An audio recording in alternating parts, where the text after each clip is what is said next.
one of the greatest things that you can do is get out of the bubble in your local community and go explore, ask questions, take pictures, bring those insights and that knowledge back to people in your town. If you think that your town don't stink, then you're missing out on a lot of other great towns.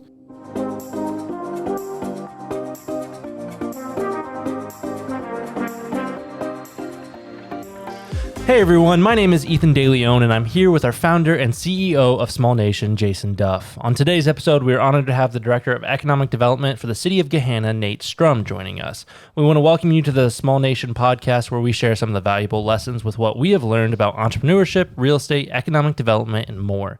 The point of this podcast is to create value for you, the listener, and to create a space to learn, talk about what's trending, and inspire others. Nate, welcome to the podcast. Thank you for having me. I'm so excited to be here in Bell Fountain. Yeah, it's awesome. So I have been stalking Nate online for several years now. Unfortunately, LinkedIn is his LinkedIn game is really strong. I wish he was on more social media tools so I could stalk him better. But he is a force when it comes to positivity, local, shopping, jobs, manufacturing, economic development is a language that he speaks. And the other thing I appreciate about Nate, he makes economic development fun. Thanks, buddy. I love it. I mean, I think economic development at its core is all about local focus. How do you impact lives? How do you impact local businesses? How do you make a community thrive? And if you have a successful implemented economic development strategy, those all things come together naturally. When you were in kindergarten, did you kind of say to your teacher, I want to be an economic development professional? No. I did panhandle my neighbors, though, as my initial fundraising efforts. So, I mean... That's a good start. What kind of things were you selling to them? Candy, poverty, things of that nature. I tell a story. I'll high level it. I'm the middle child. Just had my baby sister. This is probably 1988. My mom's freaking out. My older sister's very needy. I'm not. Baby's crying. I hop on a three-wheeler and hit my neighbors. And I go, excuse me. My family says we're poor and we can't go on vacation this summer. I want to go to Sesame Street Land. Will you donate to our Sesame Street Land fund? And I got like $20 after an hour. Now, they got 1988 standards. I'm rolling deep. I should be on the back of a milk carton somewhere. But I'm not. My mom realizes I'm missing. One of my neighbors goes, hey, Karen, Nate's missing. I just gave him $1 and he's going to the next door neighbor's house. My mom comes out screaming. None of the neighbors take the money back. I put it on top of the fridge for 6 months. We go to the Red Kettle campaign, and in December I cry while I lose my money for vacation into the tub. Did you get to ring the bell? No. Oh. That was the punishment. It was really bad. I do stand up on the weekends, so these stories and more are the reasons why my mom drinks from the 1980s. See, I told you this would be fun. No, tell us about where you grew up. Sure. So, grew up in Pittsburgh. Right, wrong, or different. If you're a Cleveland fan, I'm sorry. It's been a rough couple decades for you. If you're a Pittsburgher, yes, I'm cheating on you in Ohio. It's fine. All right. No, so grew up in Pittsburgh. Went to a small liberal arts college called Muskegon College, now known as University. Met the love of my life, Christy there. First job was in Zanesville, working as the city planner. I always joke from that point forward, I'm a reform planner. Mm-hmm. So I got in economic development after that. Moved back to Pittsburgh, where I either won or lost that lottery. And came back to Ohio back in 2015, and I've been running it since. It's been a great ride. Well, you've seen a lot of different communities and places that you live in. What to you are some of the most important things that really matter when picking a new community? Authenticity. When I really look for, either when working with a community to help kind of re-energize them, or even working for a community, is I want it to be authentic. I want it to be something that I can relate to, that I can see myself in, and I can see myself working to bring new energy to. If I don't see it, it's not going to work. I've oftentimes said, even in my prior role with Licking County here in Central Ohio, and then certainly in Gahanna, where I am today, they have authenticity in spades. Gahanna in particular, with the Creekside area, the level of parks and recreational opportunities with the same small town atmosphere, local restaurant vibes, scenery. It's somewhere you can really raise a family and really see yourself being in for a number of years. In Licking County and working with those communities, I always said that those communities had authenticity in spades. Whether you were in Utica for the ice cream festival in June, or the Heath Star Spangled Banner activities, or the power show in Pataskala, or everything in between. it was always somewhere where you could go find something on that weekend and identify to. And that's what's really important in economic development, because you got to be able to share that story with businesses and community members so they can see that community moving forward. When you were in college at Muskingum, it was college at the time, but now it's a university today. What drew you to a small town university? Making an impact. So my mom always told me, when I was looking at colleges, do I want to be a big fish in a small pond, or do I want to be a small fish or big fish big fish in a small pond or a small fish in a big pond? And it just so happened that Muskingum mascot was a fish. It's a muskie. Is that literally? It's a yes, muskie. it is actually. It's a muskie. It's a muskie. Tell us, what is a muskie? Like, what It's kind an of ugly fish, but big scary mouth. and no, no, just fat with big teeth, easy to catch, very stupid. It's fine. Do you still like you wear it proud as a shirt? Though, I right? do. I'm a proud muskie. Okay. I'm actually a muskie bobcat. I finished my master's at OU Yep. just a couple of years ago. But I love my time at Muskingum, and the reason I chose Muskingum really was I wanted to be someplace where I can make an impact. I want to get my hands dirty. I wanted to figure out who I was, and I was already dedicated. I was like, I'm going to Penn State. I'm going to go to Penn State. I'm going to Pitt. I'm going to go someplace big, get that experience. Then my mom forced me to go to Muskingum on a Saturday to visit the campus and just see it. They had sent me some information, stepped onto the quad, and I was like, yep, this is it. This is the experience I was looking for. Walking and doing a tour, whether you're going to a town for the first time or a university, what are the things that you find most important for a town to put its best foot forward? People. Yeah. You don't want to go someplace where you're not seeing people or activities, personalities, but also like just what your character is. Like what I love about even coming here last night. So the first thing I photographed was the fountain outside of the courthouse on top of the pineapple. I think the pineapple identity here in this town is hysterical. At Muskingum, it was the beauty of the quad. It's those iconograph moments in your community. In Gahanna, it's the creek. It's the area of the parklands and those pathways in those areas. If you go back, like I said, when I was at Licking County, it was the courthouse in downtown Newark on the square. It was Buckeye Lake. Yep. It was going up to the old mill in Utica. You have those moments and you have those things that can certainly identify where you are in time. And those are the lasting impressions that you want to make, whether you're a student looking at a university, a business coming to your community, or someone looking to relocate. Those are those moments that they're always looking to identify. History and historic preservation is, of course, a movement around the country. But some folks, that can just sound very big and intimidating. Like, how are we going to, save this really old theater, or how are we going to save all of these buildings that do mean a lot, but that just takes a lot of money?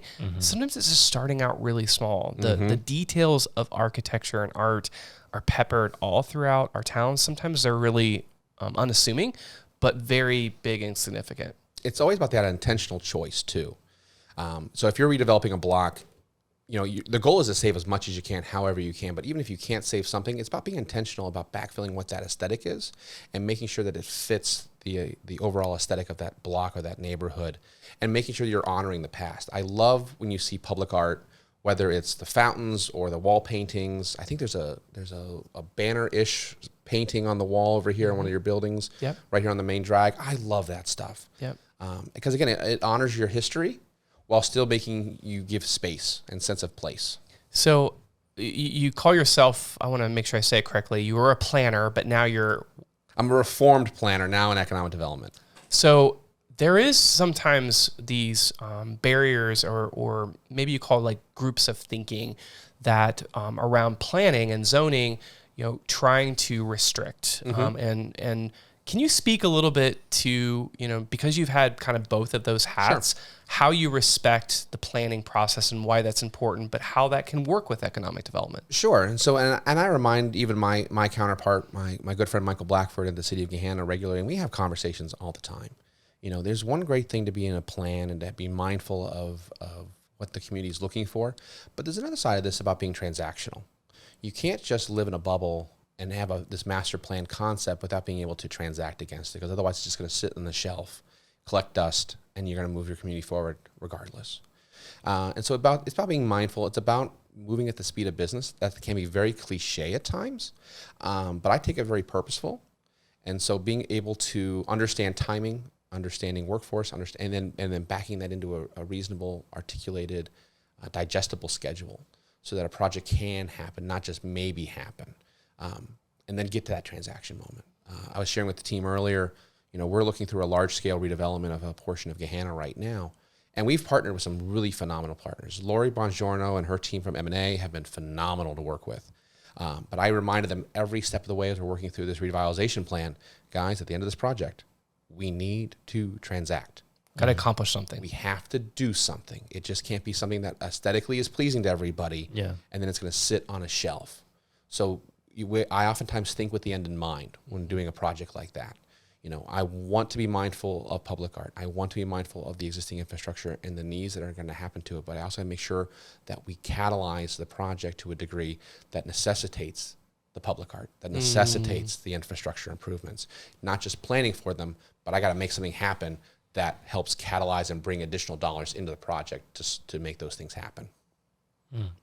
I don't know, have we talked about the historic opera block here in Bell Fountain at all on the podcast? Well, no, I'm happy to bring it up. We embarked on a pretty large project here in the downtown. That building, was built back in the 1880s. It's one of the oldest structures in our town. 40,000 square feet, 13 storefronts. The city condemned it about 2 years ago, the second and third floor, because it just was not being maintained, and very serious issues with the roof and kind of things that were happening in the building. Sure. And so we applaud the courage of that. But then, we've been undergoing a planning effort to really visualize how do you respect the historic character of the building, but how do we make it valuable for what the needs of the community are today? So you walk by it, you'll see that there is renovations to tuck point all the brick. The roof has been restored, and now there are retail stores that are announcing their opening. So in the next 2 months, there's 2 new retail vintage local stores. There's a pottery and chocolate store. There'll be another restaurant concept, but it did take in the beginning working with code officials to make sure that we're preserving and protecting the structure. But I would also say that the practicality of meeting the Secretary of Interior's standards to preserve every detail perfectly to those standards, it's not practical or affordable. I would say back in when I was in the Pittsburgh area, one of my favorite projects I ever worked on was the restoration of the Duquesne Brewery building in downtown Pittsburgh. Around the south side, if you're familiar with the south side of the Pitt city at all. This was a 107,000 square foot brewery building. It had fallen in disrepair. Artists had taken it over, which I love the artist community in Pittsburgh, don't get me wrong. So the Brewhouse Association was formed. I was brought on board to help them transact, so going back to the earlier point. And then we brought on a developer, and to your point, Jason, we started looking through the historic tax credit programming. And the layers that come into that program are, on face value, you're like, oh, we can do this. In reality, the level of detail and the level of precision necessary to qualify for that 20% return, it's just not feasible. Oftentimes you see a lot of folks going more to the state historic levels just to get the 10 or 15, depending on where you are, and then matching that with like a LIHTC program, low-income housing tax credit, or some other catalyzing funding source. So in the case of the brew house, we were actually the largest allocation of low-income housing tax credit programming that cycle in Pennsylvania. And what that did was allowed us to create 45 live-work lofts for artists. There you go. Who were there, balanced with market rate housing in the building as well. And then we created incubator space so they could do their business planning. The goal was to get artists into the building, get them up, get them stable, get them trained on the business side of retail art, what it meant, have gallery space so they can show their wares and do their thing, and then graduate out of the building. I love that. And then they can rinse and repeat. And it's actually now in their 6th or 7th iteration of cohorts that are coming through the building now. It's a great model. Brewhouse Association, if you get a chance to look at it online, it's a wonderful project. Yeah, that's great. I'll have to check that out. What do you find, in talking and working with small business owners, what are the kind of things that they come to you that they need? Oh, capital, access to capital. In this marketplace today and with rising interest rates, what's happening, I think every business in general is struggling with getting their arms around the dreaded word of inflation and what's happening right now in the marketplace. But in reality, small businesses are in such a unique position because they have the constraints of a large business in many degrees, but the margins of an exceptionally small business, oftentimes being run by family or multi-generational families, and so they're trying to balance those needs. So access to capital and access to reliable labor are typically the two biggest things that we hear almost on a regular basis. And then, then you get into the supply chains and working with trying to sync up their suppliers or bringing in folks that they can help supply product with, whether it's engravers or seamstresses and graphic designers and things like that. Trying to find people that they can partner with to have like long-term accounts so they can have some type of balance to them while chasing new business. It's always complicated in that space. We've had really great relationships in Gahanna with our friends at Heartland Bank, who is a community-based bank in our marketplace. Obviously, Huntington's a very big player where we are as well, given their SBA position. But it's about building those to me, it's always about building relationships, whether it's in those constraints or economic development in general. And so I always tell our small businesses, what's your relationship with your banker? And if you haven't talked to them in 6 months or a year, that's probably 6 months or a year too long since you've had that conversation. Great point. So in relationships really are in life and in business one of the most important currencies that you can have. Yep. In a community, you have different groups of people. You have folks that work in city government. You have folks at chamber, tourism. You have different groups of constituencies, whether it's the Arts Council or the Tree Commission. How do you look at bringing and bridging those groups to be on the same team?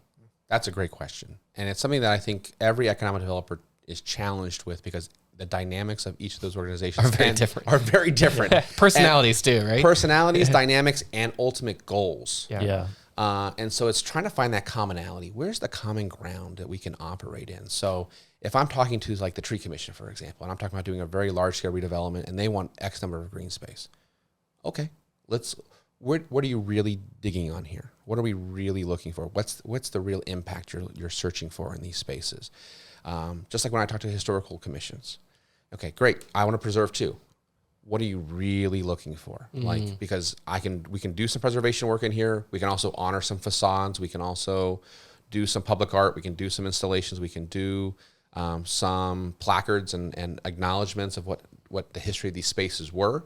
What are you really looking for here? And so trying to find those common ground moments, and they can be few and fleeting at times, but being mindful of those and also understanding that you can't just be a bull in the china shop every time. What do you do if someone is? I know it's hard but I hear that a lot. Like there are people that have a great voice, but just because there's one group or one person in the community that, sometimes it's just loud and honestly maybe sending a message that's not accurate. Like how do you overcome that? So I've done that actually. And I call it the come to Jesus meeting. And we go behind closed doors. Yeah. And we have some reality checks here. One of the conversations I've had in my career, and this is back in the Pittsburgh days, was really with a local planning guy. He was on the planning commission. He had a vision for what the Cary Furnace project needed to be. This was my big project back in the day.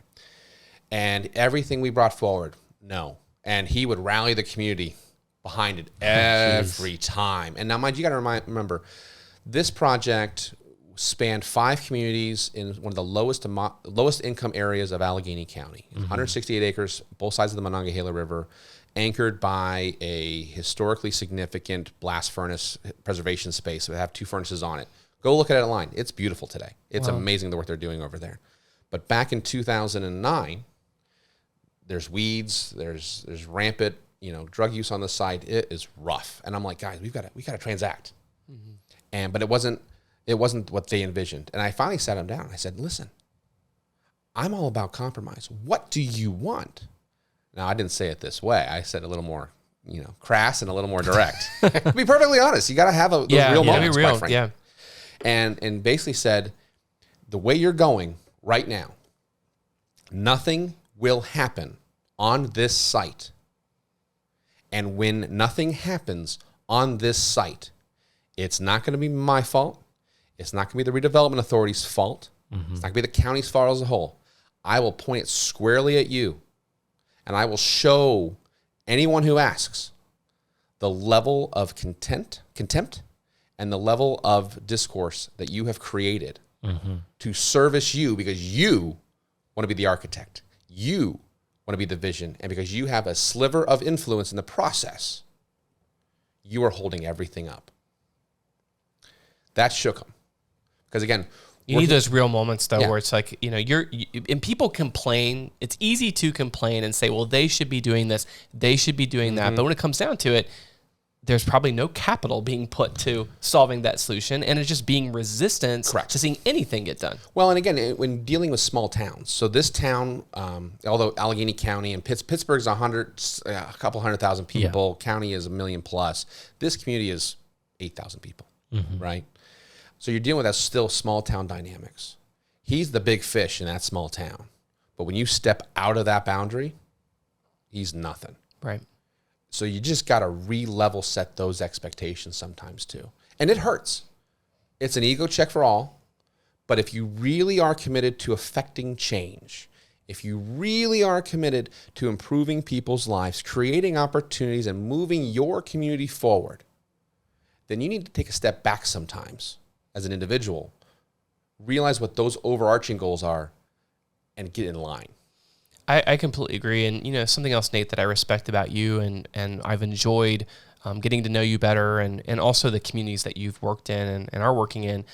One of the best ways that I have grown professionally is traveling somewhere else and interviewing them, asking questions, and learning about what makes their town unique and special.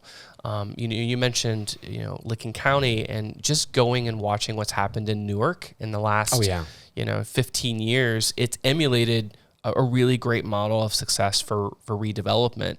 And when companies, and we're going to talk about the really big news and announcement for Ohio, has come up a number of times on the podcast, but if you're going to try to recruit the Intels of the world, it is going to be the amenities, the quality experience, the community itself, what that has to offer. And Newark's a great example. It is. And actually, I'll go one step further than that, Jason, because it also takes repetitive success. You can't just think that as a community, you're going to create something in a bubble, right? So Intel comes because in New Albany in particular, because not only has New Albany had repeated success, but Johnstown, just to the north, has shown repeated success and invested. I just went to community. Ghostwriter. Oh, Ghostwriter's an amazing restaurant. Oh my gosh. Guys, if you have not, if you're looking for a day trip kind of experience. I'm having a food moment here. Well, I'd just say, let's do that. Johnstown, Ohio, population today, would you say? It's just over 5,000 people. Just over 5,000, but you pull into town, and it has a very picturesque downtown, but there you pull up and there's this restaurant that I think it would be the nicest restaurant in any large city that you've ever seen, whether it's the signage, the vibes, the energy. You open up the door and it's like the cocktails are flowing. There's this beautiful curated menu. It's a magical small town experience. And mind you, I'm a coffee snob. They have the best French pressed coffee I've ever had in now you have my attention. Oh my God. But like you have the old Horseshoe Tavern right next door too. So you have these character moments in their downtown. But they've had rapid success too. So they've seen Tech International, which is headquartered right there in Johnstown, success. They've seen work through Bleckman in their community, success. You step out a little bit farther again, so going back to Utica, you've seen multiple expansions at Velvet Ice Cream, success. Newark has seen expansion projects with Kroger, longevity with Lincoln Memorial Health Systems. Boeing's in that marketplace down in the Heath market, and they've expanded, success. There's been 8 or 9 different food-based expansions in Licking County, success in the manufacturing space. Amazon Web Services, Facebook, have all located in Licking County, success. So Intel has a certain level of confidence that, hey, we're going to pull the trigger here. Yeah. We know we can do this, A, because Central Ohio is a great area to be in, but B, where we're going, we have seen 30, 40, 50 examples of success. And so that goes back to one of your earlier points, Jason, it's also about telling your own story, right? So to be a successful community, you need to have great people, got great character, great authenticity, but you got to also be able to tell who you are to the broader public. No one's going to tell your story for you. And so being able to show that level of improvement over time and the cascading effect it could have in your community. So the downtown improvement in Newark and the places around the square has taken a yeoman's effort by the city administration, Newark Development Partners. Those those collaborative entities have worked so hard to do that, but it also shows, the growing population, the growing interest, the growing investments that have been able to be capitalized in that community. Well, and I think that's something that you should be really proud of as you kind of think back. Grow-Licking County has had an incredible reputation for the planning and for the marketing and efforts. And obviously, because they've repeated that, there's people behind the scenes that have been working hard to do that. So just a big shout out with that. Let's talk about Gahanna. Oh, I love Gahanna. Well, that had to be a tough decision to. It was with all the momentum and energy. Like, give us a quick snapshot of population, industry in Gahanna. Sure. So, population is just around 35,000. Predominantly bedroom community. We see a lot of cycle out into the meds and eds areas of Ohio State, the hospital systems, etc. Major industries in our marketplace. Donato's is headquartered in Gahanna, so heavy in the food area, R&D. Did they give you unlimited pizza? Not yet. I mean, I talk to Craig and the Grody family all the time. They haven't opted into that moment as of yet. But next up on the podcast. If you guys are listening, I prefer the Founders. That is a good pizza. It's a great pizza. So food, aerospace. So one of our big projects last year was working with ADB Safegate on their North American headquarters R&D facility. But really, again, it's small town charm stuff. So I love working with our local breweries. I love working with our local distilleries because those are things that drive activities and people's interest in your community beyond. But it's a well-balanced area of some older industrial balanced with a lot of new tech in those spaces. And then we have a flourishing modern medical campus that's happening right now by the airport. And just 15 minutes outside of Columbus? Not even. 10 minutes. Yeah. Right off the highway. We're right our Mill Street area where our Creekside district is. It's basically at the end of 670. So you hop on 670, you're downtown in less than 5. Yeah. So think about this. Easton Town Center, yep, was built, let's say 30 plus years ago as a brand new downtown area. So it kind of, the architects and designers really thought about how do we, innovate malls and create this town center concept in Columbus, Ohio. And Easton really has been a development model that's used a lot of other states around the country. You are how close to Easton? Less than 15-minute drive. 15-minute drive. 15 minutes. So, part of it is how do you, as you think about Gahanna, what are ways that we differentiate what Gahanna has? Because there's a lot of things about Easton, that I like. But there is a lot of things like every place has a Macy's, every place has a Gap, like people wanting, like you mentioned, like that you care about, and I know I care about, and a lot of our listeners care about, they want something authentic. That's exactly what I was saying, and that's really the driver. So we recently started going through, I mentioned earlier, the M&A study with Lori and her team, and at the end of it, I was like, I really want to get some data about what the community wants in here, because again, we're 15 minutes from this huge commercial retail epicenter in central Ohio, and I don't want to duplicate efforts. And so when you start actually seeing the results, it's about having a local wine shop. It's about a local bakery. It's about a cheese house. It's about food halls. It's about authentic experiences that people can take their children to and families can congregate at, and they can just enjoy themselves with no pressures and no pushes. One of my favorite spots in the Creekside area, for example, is Signatures. Now, mind you, this is historically just a neighborhood bar. This is your downtown bar. It's single story, no frills, great cocktails. They shut down during COVID, and Kenny McDonald, head of the partnership, is calling me on a weekly basis because he drives that way to go home, and Signatures is closed, and it's my fault.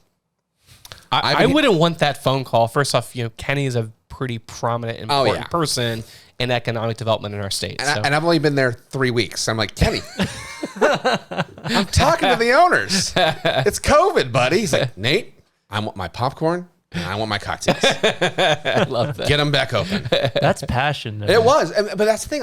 And I think every community has that spot where everyone's, whether you live there or not, you're like, that's the place I want to go. That's my spot. That's where I identify, right? Yeah.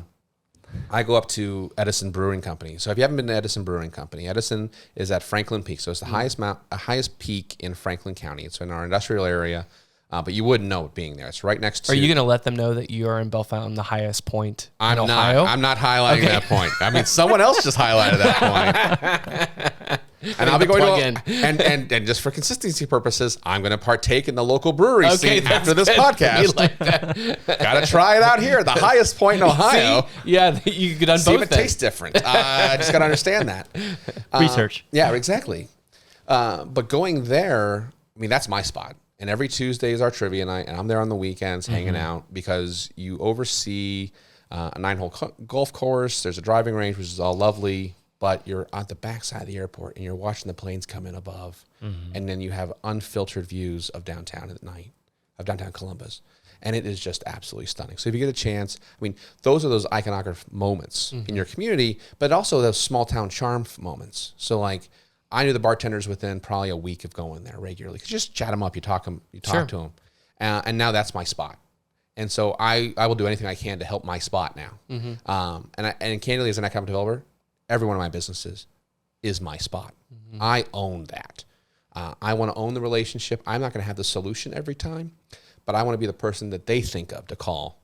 So I'm the last person they get wrong before they get the right person they're looking for. That's how I always look at my job. I love that. I'm not the right person, but I'll get you to that person next. Yeah, great perspective. So what brings you to Bell Fountain? Food. Good choice.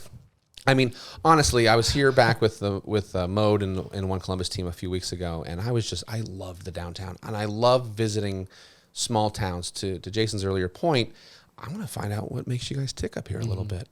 I want to get that sense of charm. I want to understand why people want to come up here and visit. And I want to take some of that Bell Fountain-ness back to Gahanna. Yep.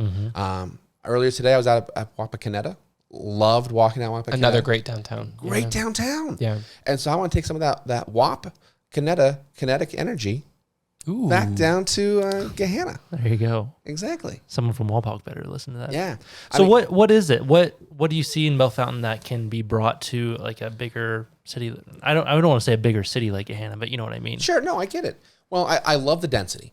So for being a city the size of Bell Fountain in Logan County, you wouldn't have expected to have such a great downtown density, walkability. Yeah. The first thing I want to rip off of you, Jason, is your signs. Okay. The wayfinding signs. The wayfinding signs. Every town needs that. They need it. But can I tell you from your planning background, we and I struggled with this when I first started here, and a lot of other towns are struggling with it too, is when they go to their zoning and their sign code, those signs, the wayfinding signs, by definition, because they have color, because they have a logo, because they have an arrow, people deem those as outdoor advertising, which in most towns and communities, that is restricted in the sign code.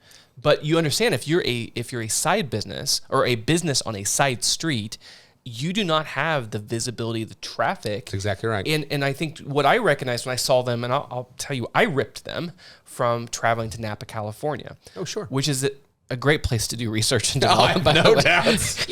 Talk about sampling the locals. You're enjoying the local scenery. You want to know where the wine and cheese shop is, and you want to know where that stuff is. And so I, reached out. I learned more about their program, and we ripped and duplicated it. But in the beginning, I had to do a test experiment because no one would allow me to do them. Sure. Well, and I have all the confidence in the world that I will get pushback from my good friend, Mr. Blackford. Yep. Only because to that letter of the law. My goal, and I always challenge Michael on this, is we can operate in the micro or we can think in the macro.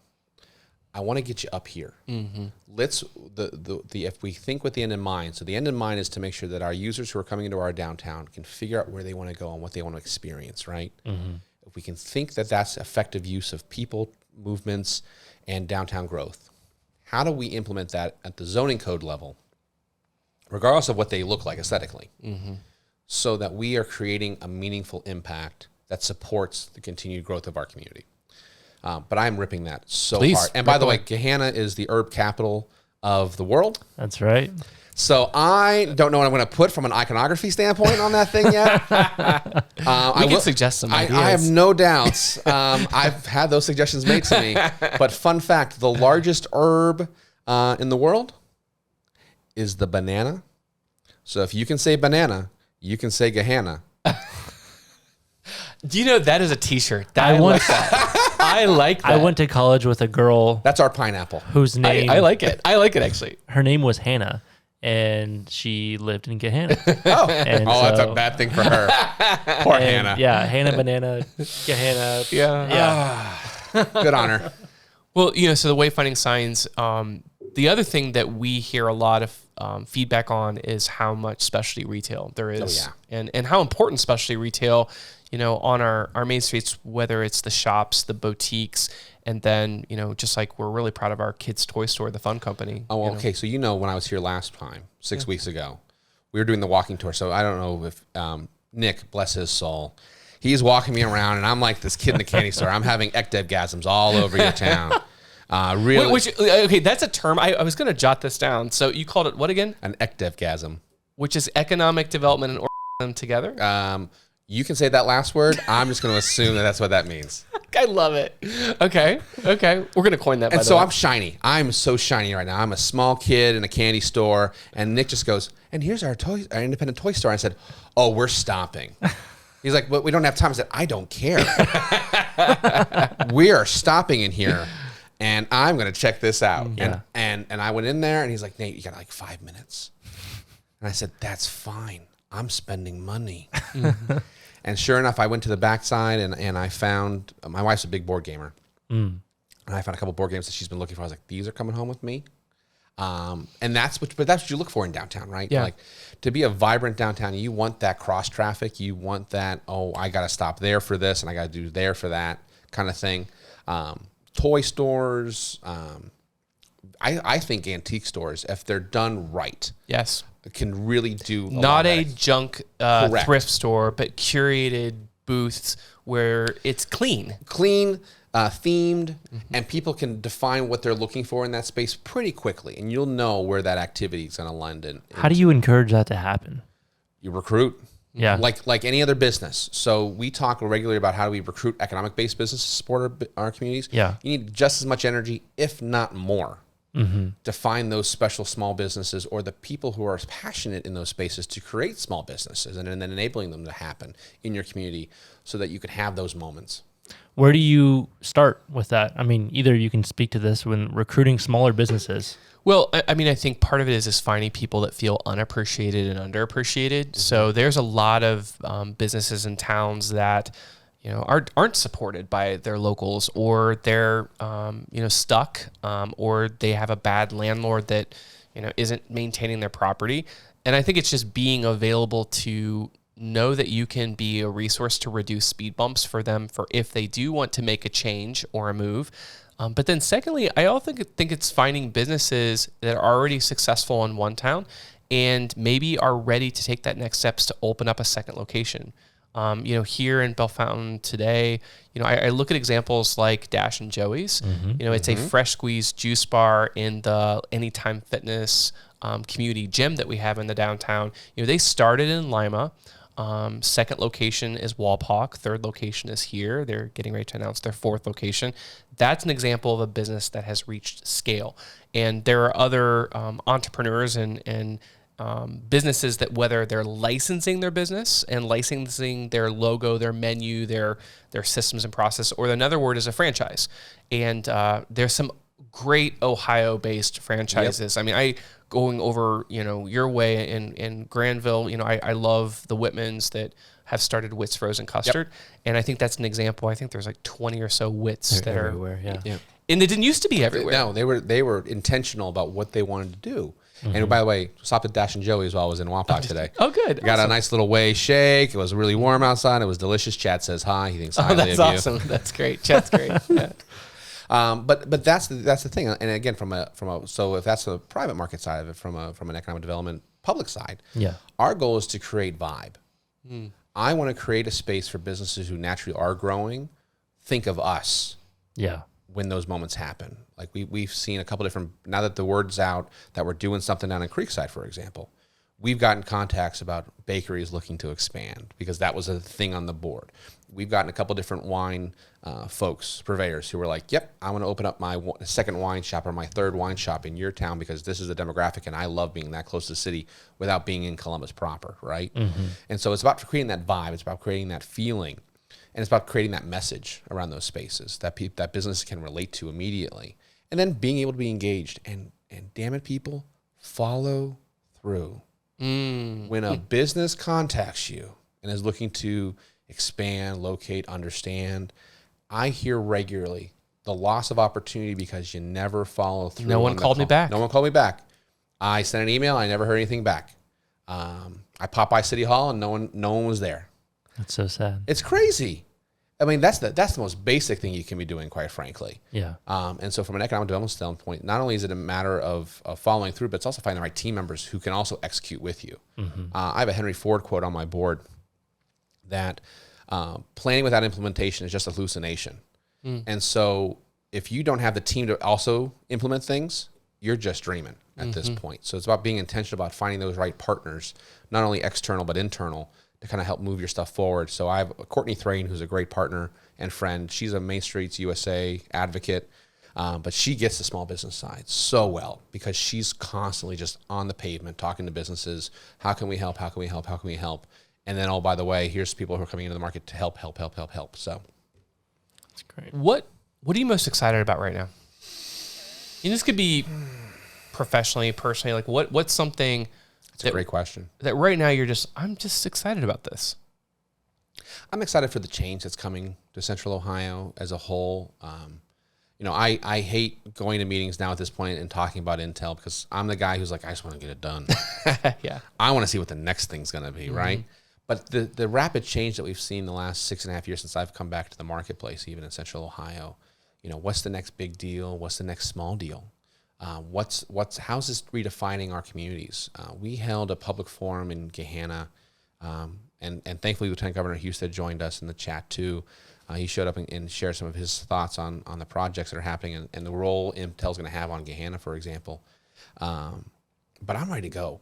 Like I can feel the energy in our communities, and I'm just ready to go. But you can't just run. You gotta learn to walk now, and this is a whole new environment. You've got so much money on the sidelines that are pushing. They want to get things done before Intel kind of really ramps up hard. But then the population numbers, I had a chance to connect with some of their folks already on the ground about our community, what's happening in our schools, everything else. And they're excited about Gahanna. I'm excited about it. But I'm also excited for our partners in Reynoldsburg. I'm excited for our partners in Whitehall. I'm excited for our partners in Westerville. It is regional. I mean, you think about things that there's these local wins, there's regional wins, there's the state wins, and collectively, like it's finding what your piece and your role in the puzzle is. Absolutely. Yeah. I was just up in Cleveland. My in-laws are living downtown, and I was talking to a waitress, and she was talking about it. Really? And about what Cleveland's thinking is going to happen now. In this space and how they're 2 hours from the site. And so they're seeing pressures already. I've talked to friends out in Dayton who are planning like what's happening in Springfield and in those midpoints out on the west side. That's the energy I'm looking for. That's what I'm excited about is the change that's going to happen. When I was in high school, I wrote my final paper. And this is, again, lame. But if you get a chance to read Dr. Johnson's Who Moved My Cheese, go read Who Moved My Cheese. Oh, it's a great book. It's a great book. And it's an easy, quick read. Absolutely. And I wrote my entire senior thesis around Who Moved My Cheese. Ken Blanchard, yeah. Yeah. And I mean, it's a 40-page book, 50-page book. It's not a hard book at all. My parents are like, this is stupid, Nathan. I'm like, it's about change. It's about embracing change and understanding how it affects you. And you can be a hem and haw or a sniff and a scurry. And I've always found myself to be that sniff and the scurry and find the next thing, right? Because if you hem and haw yourself in, you're just going to fall apart. And so that's what I'm most excited about is what's happening. That's great. I just think to kind of wrap this up, I want to share, like, you are living that. Like today, you had this visit with us here in Bell Fountain a little over a month ago, but you took action. You're literally staying in the downtown. Yep. Right? You're at the loft above. So, staying in a local Airbnb. He is covered and you're eating and drinking your way through our town, which we appreciate. It's great. But he also took a road trip up to Walpock. And I think part of the insight, one of the greatest things that you can do is get out of the bubble in your local community and go explore. Ask questions, take pictures, bring those insights and that knowledge back to people in your town. If you think that your town don't stink, then you're missing out on a lot of other great towns. Everyone's got a little bit of spin on stuff. And you should always be looking for that next thing. And I think, but that's kind of the brother and sisterhood of the work that we all do. It's like, if it's working in your town and you're an hour away, it's not competition. No. Just tell me what's working and we'll replicate that too. Yep. And then we win. Yeah, we all win. We all win. And I always joke, we're all frenemies in the industry. Yeah. You know, I mean, there's always going to be a little bit of rivalry, friendly, a little jealousy, or Absolutely. whatever it is. But tell you, they went there. What? Competition makes you stronger. Yeah. Well, it drives innovation. Yeah. Right. Like, if I'm thrilled when I see our partners in our marketplace, or even folks that I've worked with in the past in the Pittsburgh area. I joke regularly when I hear, oh, well, we're going to go to your site, we're going to go over here, and we're going to go to Pittsburgh. And it's like, oh, you're going to Pittsburgh? Are you going to these sites? Yeah. Are you going to hang out with these people? You tell Tim I said hi. Yeah, you're waiting. Yeah. I'll text my old boss. Hey, I hear you got a site visit tomorrow. Like, what the hell? But it's fun that way, and it builds that camaraderie as well. But then when you're like, oh, so they landed there. I wonder what drove that decision. I wonder what I could have done better or helped build that narrative a little more effectively, or where did I miss on the delta on the finances, or what was my speed miss, you know? And then when you find that interesting, you're like, all right, I can improve. I can do it next time. You're always driving on that next one. That's it. Cool. Love it. Yeah. Thank you, Nate. Thanks. Yeah. And thank you for keeping your shirt on. Okay. Just to preface that, Yeah, just leave that there. I wanted to. That's how I want to close the show right there. Ed. well, I'm just saying you will have to come back to the next episode Oh, to God. hear the full show of what's later on. Okay. Also, just shenanigans happening around here. I walked back in before the episode and I find Wasn't three me. of our team members all with the headphones on talking in the podcast. So little do they know I was recording the whole time. Oh, that's great. So Oh, maybe that's we'll have a little small nation behind us. Blooper I reel. love it. As you should. Yeah. But yeah, anything. I feel like you already kind of gave your golden nugget. Do you have anything else you want to give? Or Well, no? the thing that I'll just say is that you don't have to take this job so serious all the time. This is a fun Oh, job. it's a fun career. And a thing that I just appreciate the most is that, like, just being real, authentic, and having fun. That's important. Yep, I agree. Thanks for sharing today. Thank you, buddy. Yeah. All right. Well, thank you everyone for tuning in and checking out the Small Nation podcast. You can find us anywhere that you listen to your podcast, including Spotify, Apple Podcasts, and the Small Nation YouTube channel. I hope you were able to pull some value from that conversation. We hope to see you in the next one. If you enjoyed it, be sure to leave a like, comment, or a 5-star review to help more people to discover this podcast. Stay tuned to Small Nation on social media and keep up with all the cool projects that are happening here. And until next time, this is Ethan with the Small Nation podcast signing off. Thanks, everyone. Thank you.